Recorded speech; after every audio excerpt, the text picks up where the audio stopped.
everyone, it's Virginia here, and I just wanted to wish you all a happy Valentine's Day. It's very important every day of your life to really remember and to appreciate all the love that you experience in your life from others and and even for yourself, because self-love is also really hard to find in life, but romantic love, familial love, friendship love, and self-love are all very important aspects of your life, and Valentine's Day is one day to celebrate all of them, most especially romantic love, yeah, but it's a very important day to celebrate all of them. So happy Valentine's Day, and I hope you give and receive all the love that you and the ones around you deserve. So happy Valentine's Day.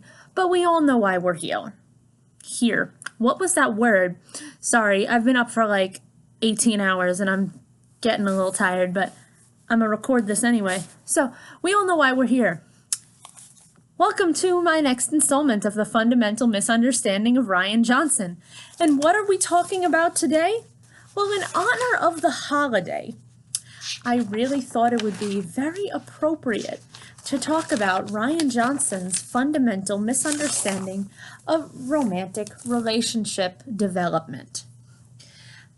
And I'm going to try to make this video shorter. This is actually my second time recording it, and I don't even mind saying that. This is actually my second time recording it, and it was very, very long the first time, so I'm going to try to cut it down as much as I can.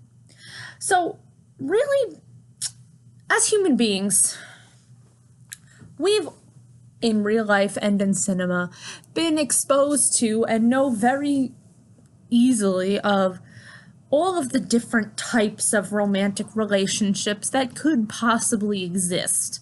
There is love-hate relationships, friends to lovers relationships, unrequited to requited love relationships, destiny romances, new old flames, love at first sight, will they, won't they relationships. We know them, how to respond to them, and how to identify them pretty easily.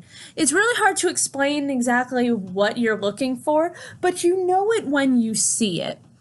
Most people look for a look that someone would give someone else. There's often like interactions like body language, just a touch of the hand, a brush on the face, movement of the hair. There's flirting, there's very subtle hints in body language, exactly like what would give away that someone is interested in someone else. We as humans know how to respond to them and know how to identify them. And in cinema, there's a lot of different ways you can show it. But the problem is showing, not telling the audience that these two people like each other, and that is one of the very important things in cinema and in movie making, that you do that. You show, not tell this information. Now, here's the thing. In a romance arc, there are a lot of things that are necessary to, actually show the audience that, maybe they're freaking interested in one another. That'd be really, really nice. Like I said, a look, a brush of the hands, holding hands, something else. We all know what it is, and I don't want to go into detail explaining that, because that is actually what caused the other video to be so freaking long, and I don't want to go into all of it anymore because it's a lot, and we all know what they are, so it's not like I have to explain to you. You're human, hopefully. And you're watching this video, and I'm sure that you know what I'm talking about. There are certain tells that every human can identify in cinema and in real life that makes you say, okay, these two people like each other, or there is the potential that these two people will like each other in the future. Now, typically, these things can lead to sexual tension, really a lot of the time does lead to sexual tension, and can lead to changes in character, and that's really important. But certain things have to happen in a romance arc, such as actual legitimate honest bonding, personal one-on-one time, There has to be mutual respect and the realistic ability for these people to be together. And eventually, because no relationship is going to be perfect, each side has to work out their issues both internally and with one another and interpersonally. And it's really important that that happens. Because if it doesn't happen, then you're not going to have a very healthy relationship, are you? Because here's the thing. I do not want to cite 50 Shades of Grey as a good example of this, because it's not. But even in 50 Shades of Grey, which is, I would say, one of the worst movies I've ever seen, it literally felt like it was like 6 hours long when it was an hour and a half. I swear, I don't know how it felt that long, but it felt like it was 6 hours. I fell asleep watching it, and I woke up and it still wasn't over, and I don't know how. But even in 50 Shades of Grey, 50 Shades Darker, actually, these two people who really have no reason to be together whatsoever actually begin to work out their issues and like separately, and then they work them out together. Like, they find a common ground. They find somewhere they can actually go and develop a relationship from, which is stupid. They shouldn't be together. They have no reason to be together. But I'm not going to talk about 50 Shades of Grey while talking about Star Wars. But really, The Last Jedi is basically on par with how bad it was. But, whatever. A lot of the time when two people who are supposed to be interacting and are potentially going to be together, there's this auditory and visual cues. Like, there's a certain look, like a visual cue, and there's also something, I don't exactly know how to explain it because I haven't taken film in a couple of years, but there is a certain framing they actually use to indicate that two people may or may not, that people may end up together. There's actually a certain framing they use, and I haven't seen it yet in the new sequel trilogy. Just saying. I haven't seen it yet. Yeah, so there's a certain framing they use. And, well, and they also have auditory cues, like I said. And usually, if two people are intended to be romantically involved, there's usually light, airy, swirling types of music playing because it's hopeful and there's something good that's going to come of it. Again, I really haven't heard that yet. Okay, now, I'm not trying to say that every relationship in all cinema has to start exactly the same way or have the certain character or every single characteristic together. That's unrealistic because every relationship is different. And I wrote in my book, all love begins with a certain amount of distance.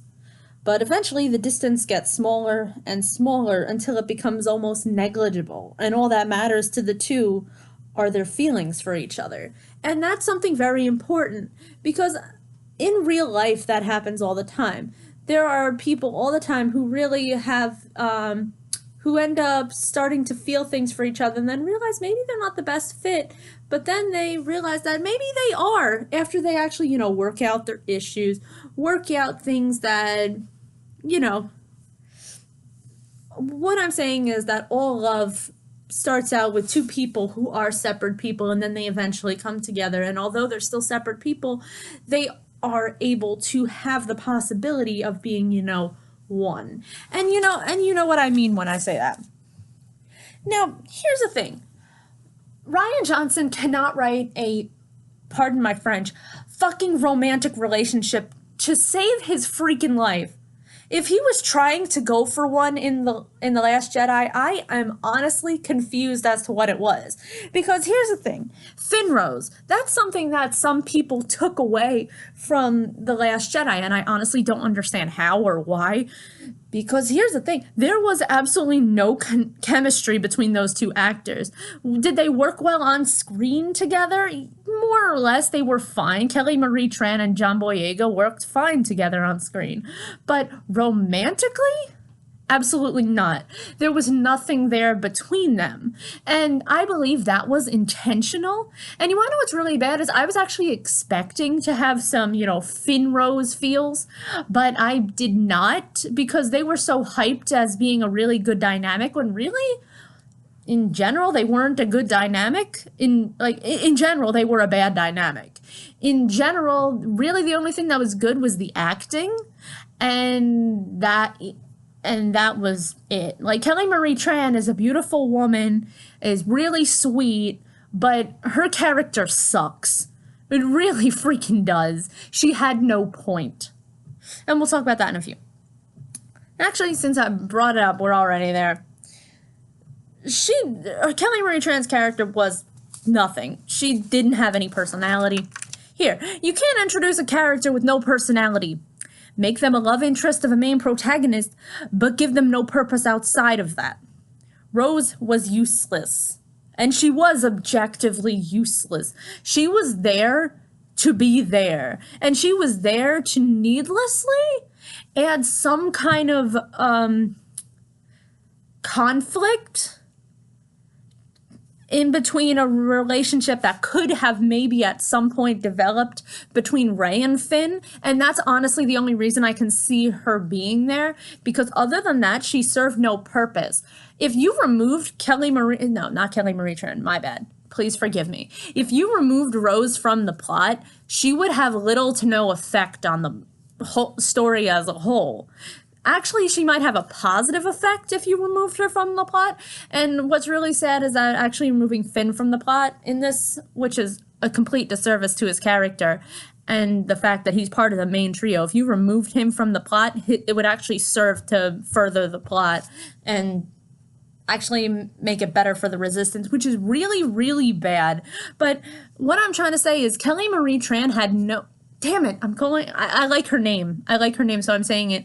Rose had no personality outside of the fact that she was there to be with Finn. And really, the character didn't do that well in that department either, because they had no chemistry, and everything that developed between them was forced as hell, because Canto Bite was a complete disaster to begin with. There was nothing there that made any sense.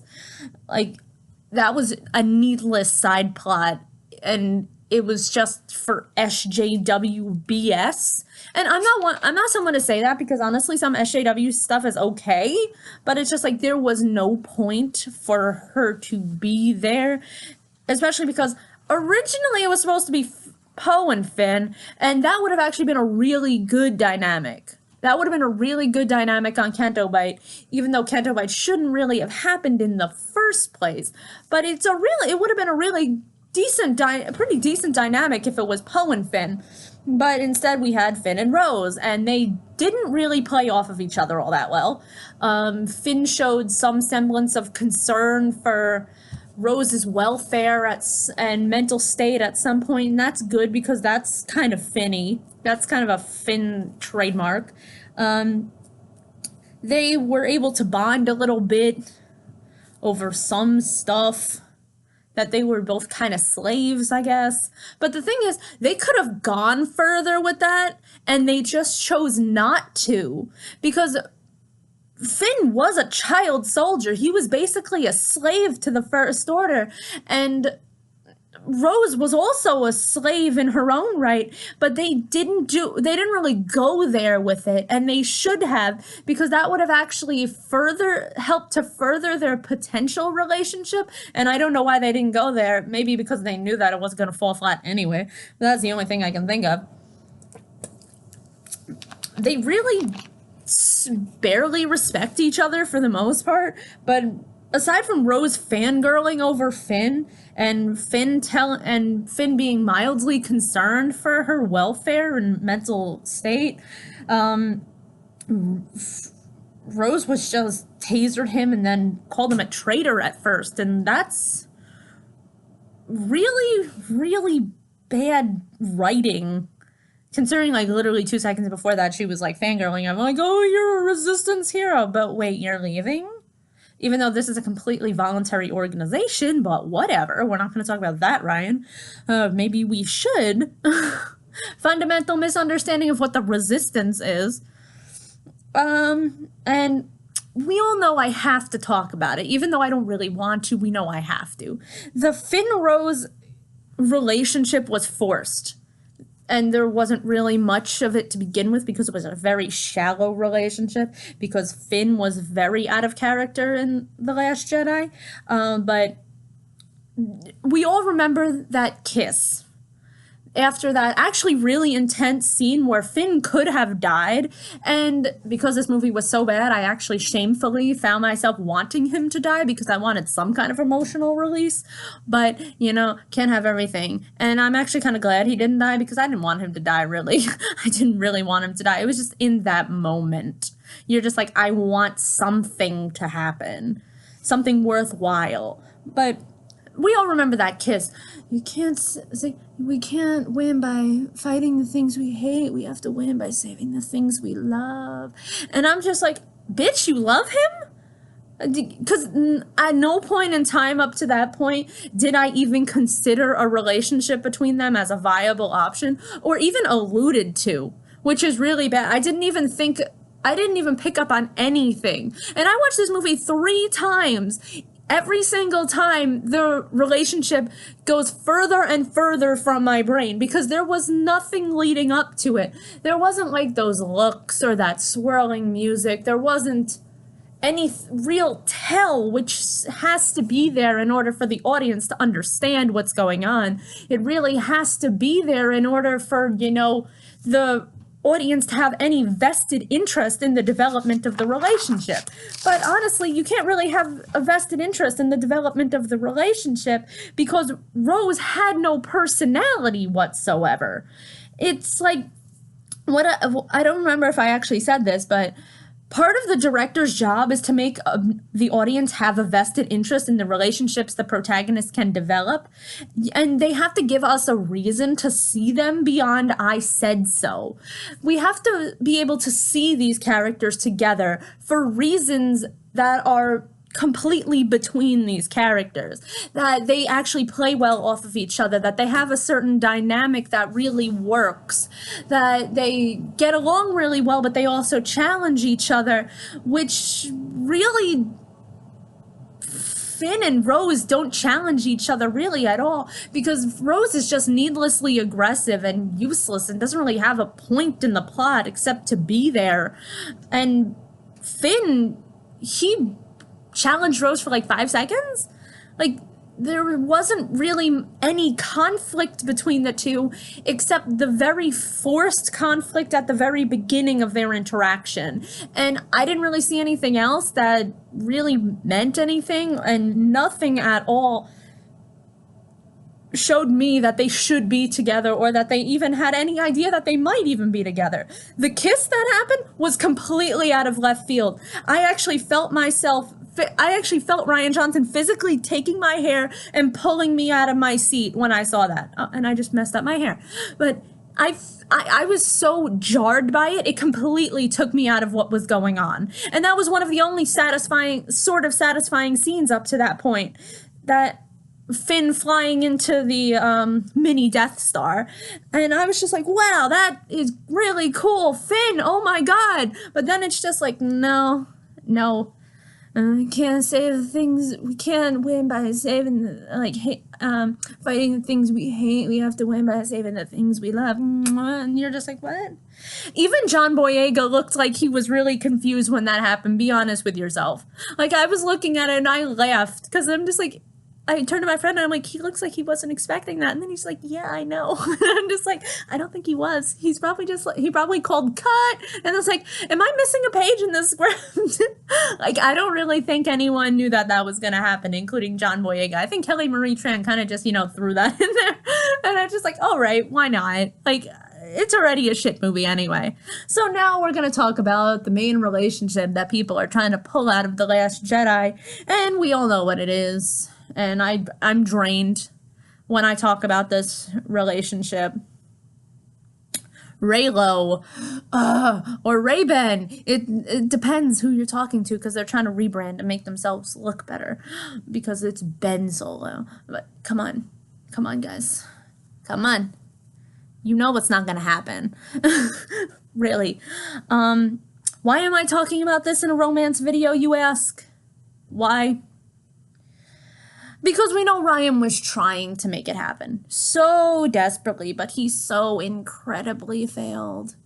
Incredibly. By trying to make it happen, he actually made it less likely for it to happen. And that's really crazy to me, that he could have messed up that badly. Like, all the things that were intended to make us think that they might be together at some point, like the I gotta say it. The shirtless scene where she literally is telling him to put a shirt on.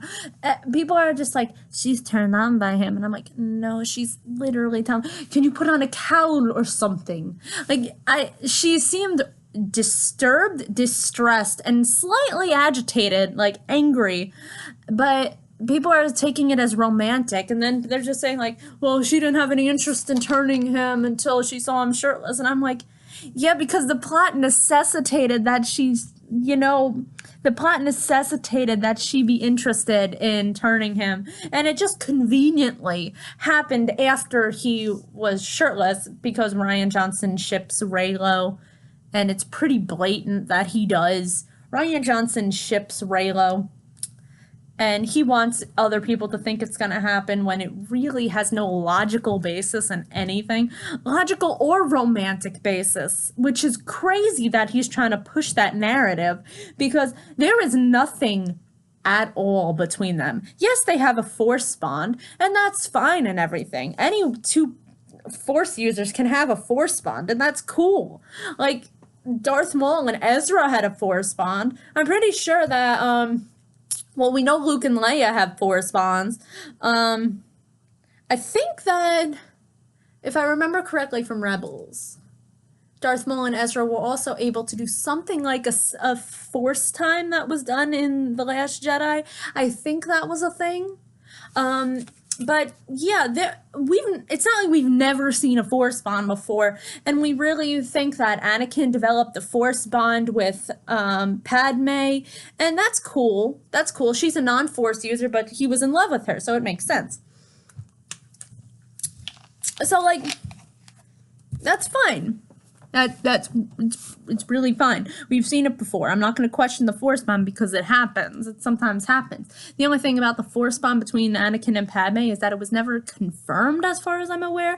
We just infer. So I don't know if that's actually a real thing, but I would be okay with that. I would be okay with that until, he turned into Darth Vader and she just died.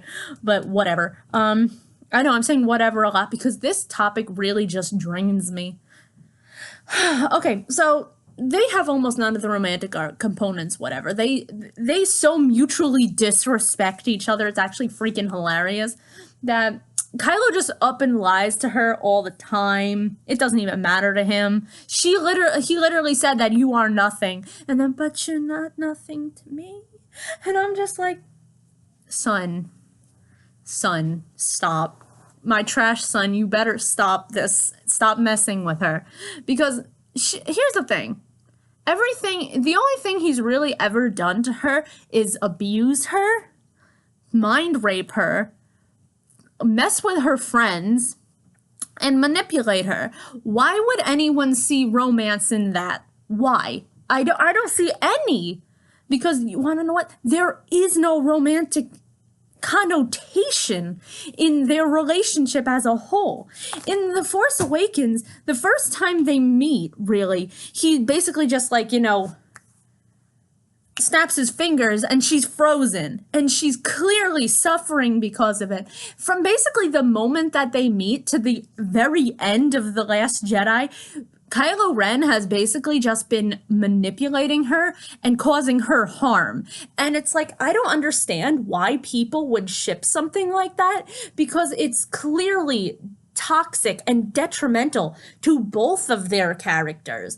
Because here's the thing, if Kylo and Rey got together, Rey would be seen as an idiot. not just an idiot, though, someone who willingly puts herself in harm's way for a very feminine issue, a very feminine thing, for love. If Kylo and Rey got together, Kylo would just be seen as basically a wife beater. And that's not cool for his character either, because here's the thing, I'm a Kylo fan. I am. Because I think he had potential to be something that could have been really interesting that hasn't been seen in Star Wars before. And now it's like, I'm less convinced of that, but I still think that there's something there for him. But I like Kylo Ren's dynamic with the rest of the cast, but, you don't really see him with Finn, even though you should, considering... I'm pretty sure, not gonna say that I'm an expert or anything, but I'm pretty sure Darth Vader, screwed around with Leia and Han, and not just Luke. Pretty sure that he screwed around with them too. And as far as I'm aware, yeah, I'm pretty sure about this. Finn is really the new Han, and Poe is really the new Leia. Now, here's the thing. Their personalities could be flipped. It doesn't really matter. It doesn't really matter who is who, because they are all separate characters. But Kylo, as the main villain, is supposed to, screw around with all three of the main protagonists. And the protagonists are, supposed to have a relationship.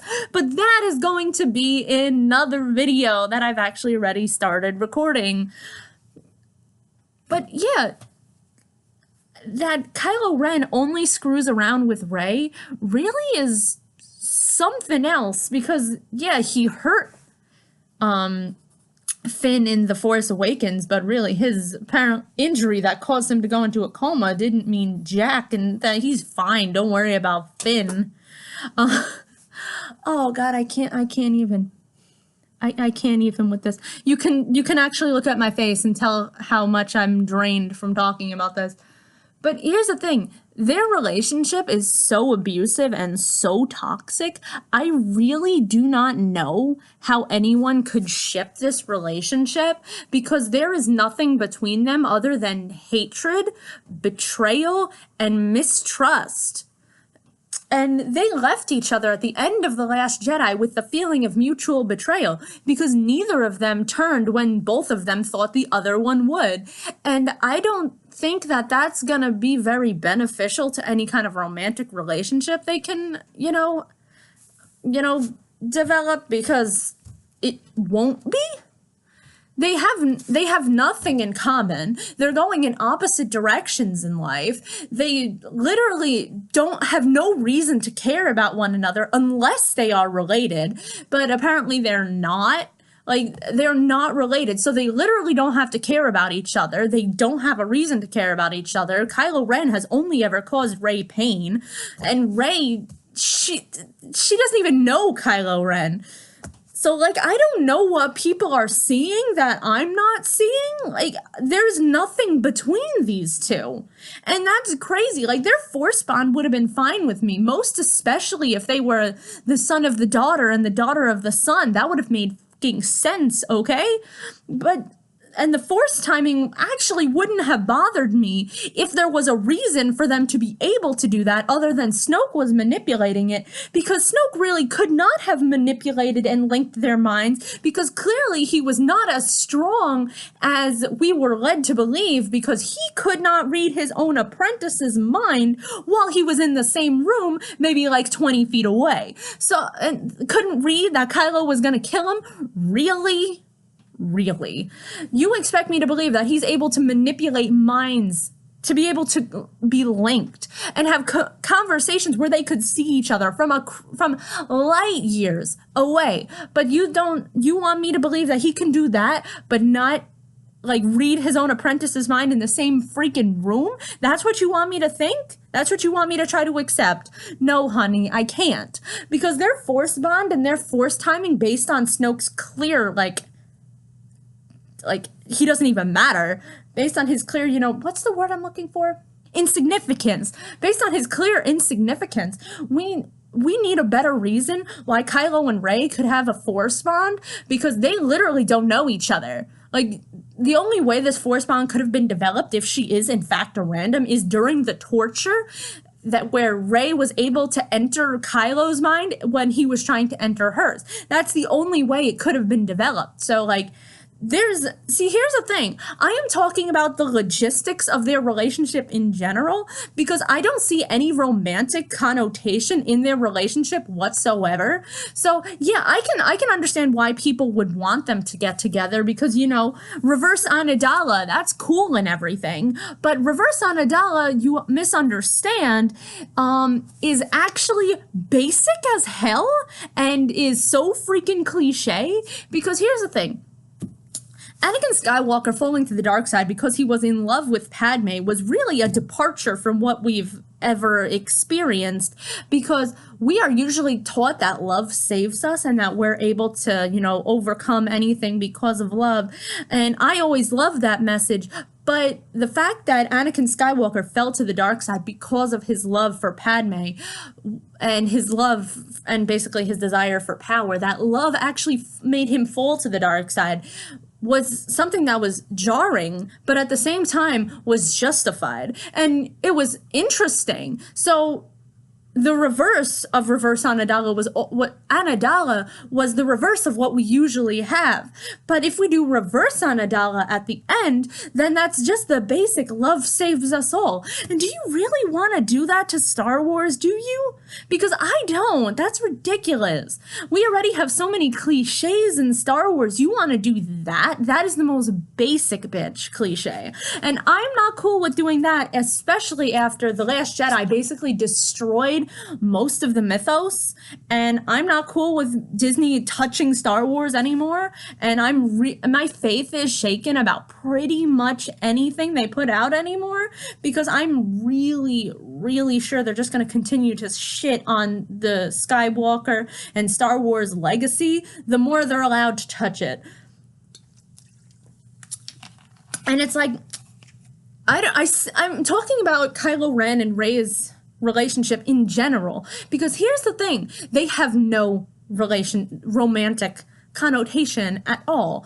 There is nothing between them. Their body language, I don't know how the people I see online are just like saying that in the elevator scene, Rey was using her body to seduce Kylo, and I'm just like, no, that was confidence. She was sure of herself, unrealistically, unjustifiably so, that she would be able to turn Kylo just because she was there. She was confident. It was not like, come hither, boys. It wasn't that. There's a difference, and for some reason, everything every girl does in cinema now is sexualized, just because there's a cranky, there's a cranky dude who may or may not want to get with her. But really, it's crazy that they try to sexualize that when it was clearly just her displaying confidence. And I don't understand what they were looking at. Maybe it's a better movie than what I was watching. I really don't know it. But at this point, I'm willing to accept anything to accept that The Last Jedi that I saw didn't exist. So now we're going to go quickly. Not very long. Oh God, it's 32 minutes already. 33 minutes. Okay. Sorry. I'm very drained. It's late and I'm drained. So now we're going to talk very briefly about two relationships that could have happened and may still. I don't know though. Storm Pilot is Finn Poe, and that would have actually been really compelling because they saved each other in a way. Like, Finn actually saved Poe from the First Order, but Poe also saved Finn because he gave him a name and gave him a purpose. And I thought that would have been a really nice dynamic, a really nice change. Like, they actually like mutually saved one another, and that's really nice. Now, Finn Rey is also another one because, well, there actually is some romantic tension between them. I don't want to say that I definitely ship it, but I say that there is, because I don't really ship it. I'm more of Team Rey doesn't need a love interest to validate her, but Finn Rey is definitely a possibility.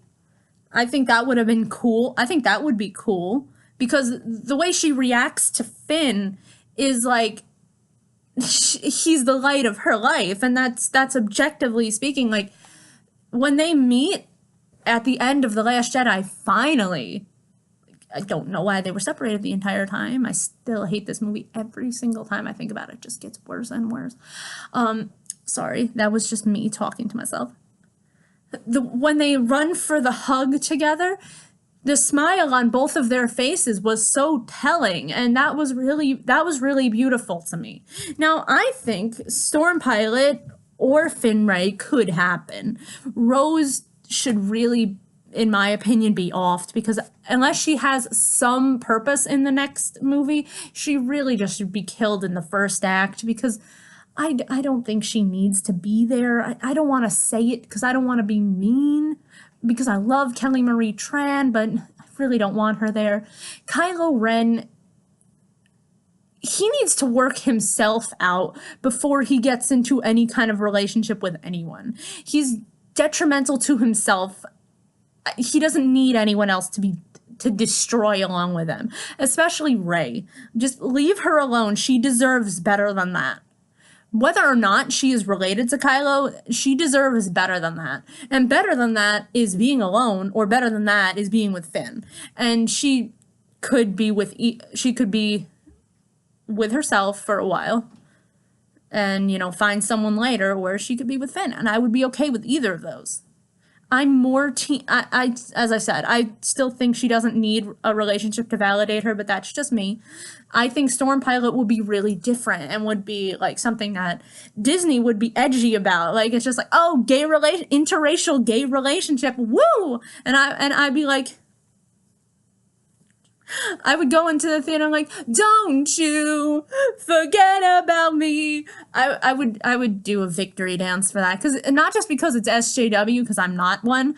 It's just that would be beautiful, because I think that they could have a really good dynamic together, because that's going to be spoken about in another video. So I don't want to spoil that for you. So I think I'm done here. It's definitely shorter than the last video that I recorded, so that's important. So I want to wish you all a happy Valentine's Day, and I want to say thank you for watching and taking the time out of your Valentine's Day or whatever day you're watching this to watch this video. We all know that Rian Johnson now does not know how to write a romantic relationship for his life, because as a viewer, I did not see any romance in that movie whatsoever. Aside from the fact I did not see anything going on in that movie whatsoever. But I did not see anything in that movie. There was no romance. There was no character development. But there was no relationship development whatsoever. And if people come out of that movie thinking there was, I don't know what movie they were watching. Rian Johnson just cannot write to save his freaking life. And I am sorry, Star Wars, that you have to deal with this guy, because he doesn't know what the fuck he's doing. So may the force be with you. Rian Johnson fundamentally misunderstands romantic relationship development.